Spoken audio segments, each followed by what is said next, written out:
राधे राधे दोस्तों, जय श्री कृष्णा। आज की वीडियो में मैं लेकर आई हूँ कार्तिक महात्मा का 7वां अध्याय।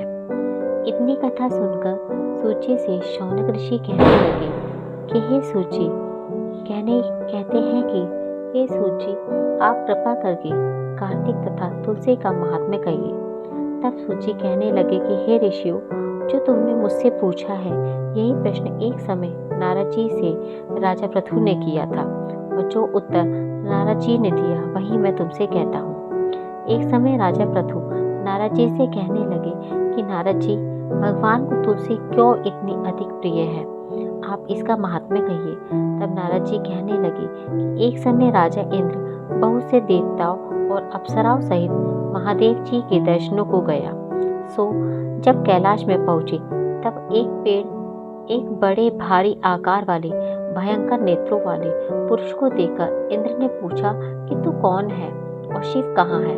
जब कई बार पूछने पर भी उसने कोई उत्तर नहीं दिया तो इंद्र ने क्रोध में आकर अपना वज्र उसके कंठ पर मारा, जिससे उसका कंठ नीला हो गया। परंतु इंद्र का वज्र भी भस्म हो गया।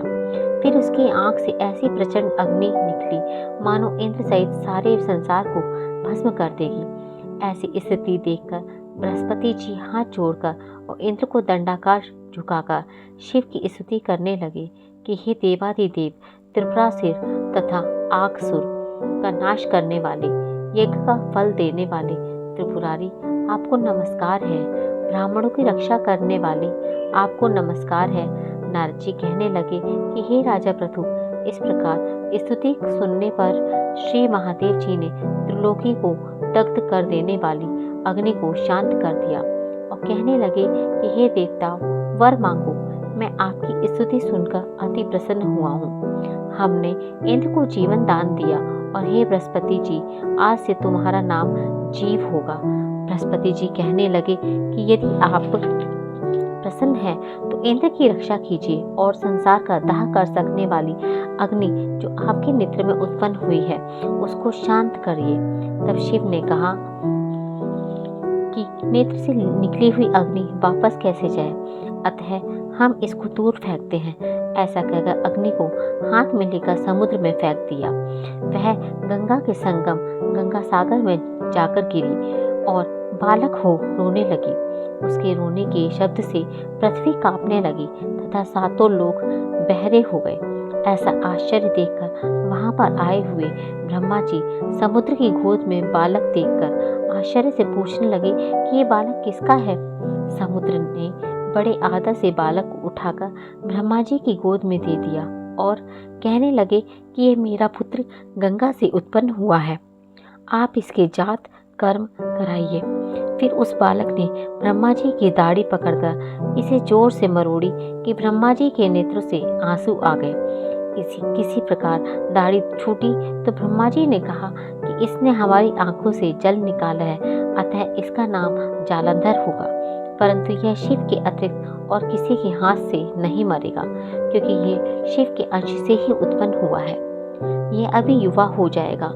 तब ब्रह्मा जी शुक्राचार्य को बुलाकर और उसका राज्याभिषेक कराकर अंतर्ध्यान हो गए। तब समुद्र ने कालनेमी की कन्या वृंदा के साथ उसका विवाह कर दिया, जो कि पतिव्रताओं में सबसे प्रथम और अति सुंदर थी। परम सुंदरी वृंदा के साथ विवाह कर जालंधर अति प्रसन्नता से दिन बिताने लगा। जब जालंधर घर में आता तो वृंदा अपने हाथ से पंखा झलती। वह अपने पति को नारायण समझकर उसकी सेवा किया करती थी। इतना कहकर नारद जी बोले, हे राजा पृथु, देवताओं से डरकर जो सब दैत्य पालन में भाग गए वे जालंधर का अभय पाकर फिर पृथ्वी पर आकर घूमने लगे।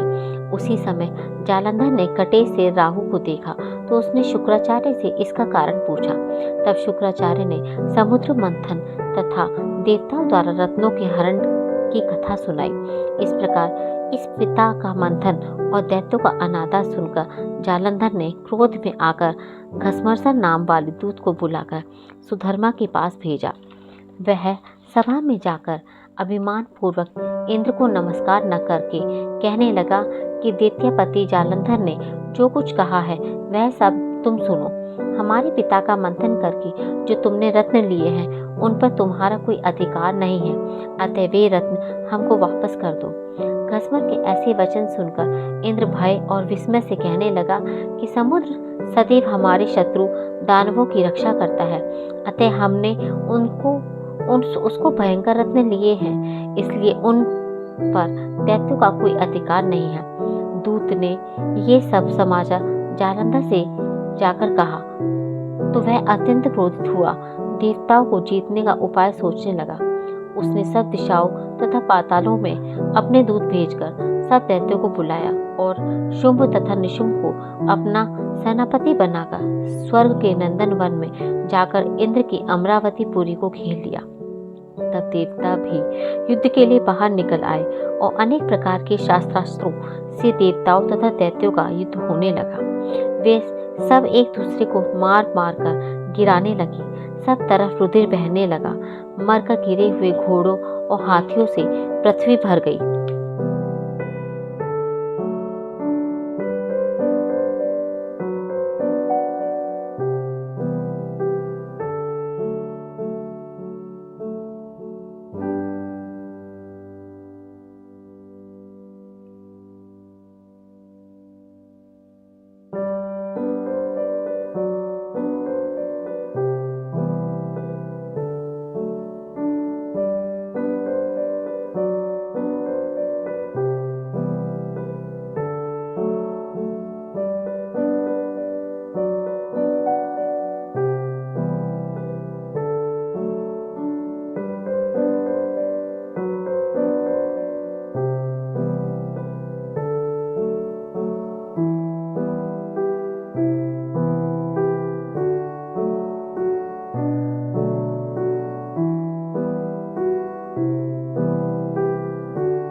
इधर युद्ध में मारे गए दैत्यों को शुक्राचार्य अपनी संजीवनी विद्या से जियाने लगा।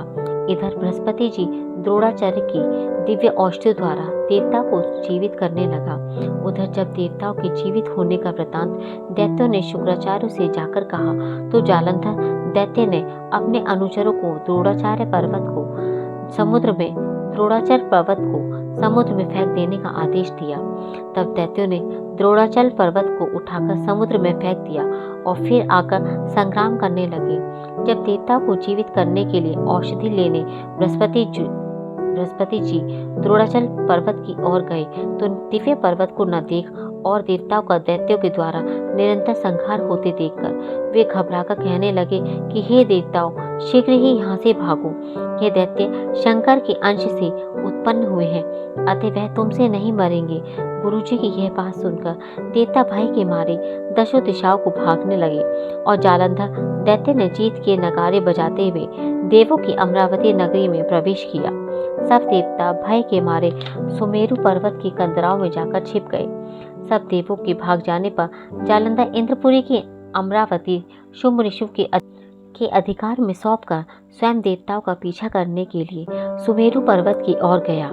इंद्रादिक जब सब देवता जालंधर को फिर आता हुआ देखकर भगवान विष्णु की स्तुति करने लगे। बोले, हे मच्छ, कच्छ आदि अनेक रूप धारण करने वाले, भक्तों के दुखों का नाश करने वाले, सारी सृष्टि का पालन तथा संहार करने वाले, शंख चक्र गदा और पद्म को धारण करने वाले आपको नमस्कार है।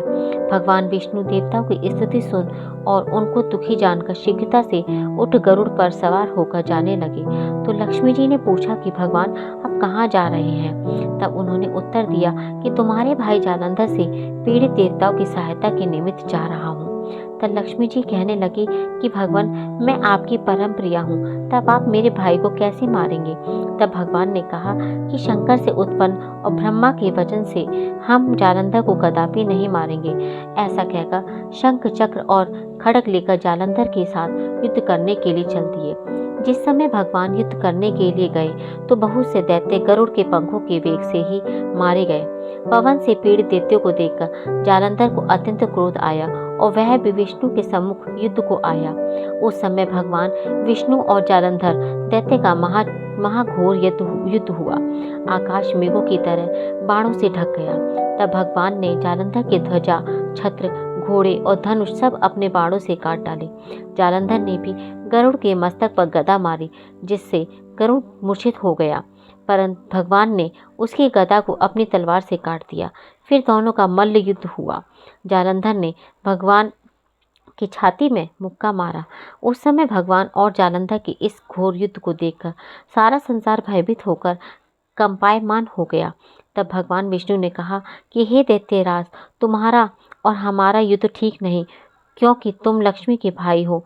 तब जालंधर ने कहा, यदि आप प्रसन्न हैं तो मुझको यही वरदान दे कि लक्ष्मी जी तथा अपने गणों सहित आप मेरे घर में वास करो। एवमस्तु, ऐसा ही होगा, कहकर भगवान लक्ष्मी सहित जालंधर नगर में चले गए। तब जालंधर देवताओं के स्थान पर सब दैत्यों को नियुक्त करके जालंधर नगर में निवास करने लगा और देव, गंधर्व, किन्नर, यक्ष आदि के पास जो भी रत्न थे वे सब अपने अधिकार में करके निशुंभ को शासन करने के लिए पाताल में भेज दिया। वहां उसने शेषादि नागों को वश में कर लिया। इस प्रकार जालंधर देव, यक्ष, किन्नर, गंधर्व और मनुष्य सबको अपनी प्रजा बनाकर पुत्र समान तथा धर्म नीति से उनका पालन करते हुए त्रिलोकी का राज्य भोगने लगा। नारद जी बोले, हे राजा पृथु, एक समय भगवान के दर्शन करने तथा जालंधर की राज्य लक्ष्मी देखने के लिए हम भी वहां गए। कार्तिक महात्म का 7वां अध्याय यहीं समाप्त होता है। राधे राधे दोस्तों, मेरा YouTube चैनल जरूर सब्सक्राइब करें। राधे राधे।